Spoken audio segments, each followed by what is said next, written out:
Sangut kirang yakura MMA naga jella ki badai naga slam ground and pound MMA gym Meglaya kila yok kur tak maksiar naga lempung yakun MMA kabal tip kum ka WFC kabal long ha ka South Tarik unok pra arja arpuat hanong ba Guwahati jong ka jella Assam ketika lempung gede kabal penlong daga All India Mixed Martial Arts Federation bat ha ketika lempung lawan banya simbenta daki thai bat kirang yakura naga lengkari India. Kita gisangot ki bakur tak maksar ki kentup ya wan kerpang damya suciang nak atam weight division u Johnny Bortron haka bantam weight division u Kenny Mauyong haka flyweight division par u Donbusters Imli haka strawweight division. Sangot fighter na gym jungi menir singi shimbenta WFC kali ba penyat All Indian Mixed Martial Arts Federation. Kali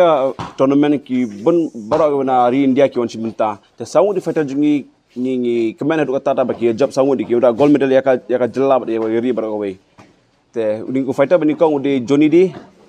Kennedy Donbusters Imli baru Wandame Kerpang Suciang te kini ki sangut fighter kila train under jungi under jungi Sir Chorus but under dong guidance jungi barawai ni tri kum teamwork te kum Donbusters Imli di wana do na makrwat isa ane jim jungi ila train along kum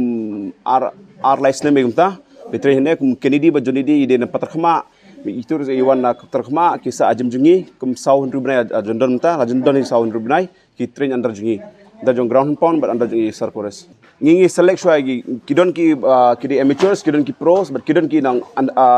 kidang dai khna ki palong beli amateur ro te namta kum kitu ki palong beli amateur tingi nang ai training shwa ki kumenru benagi ngi shimba jim jungi khna na fighter da wan jim jungi at least san benai de ben train anda la train san benai hading ngi sapa kum fight amateur san ru kum show maximum show to khatsan fight ngi ha fight yo hadin so yo ben shimbenta pro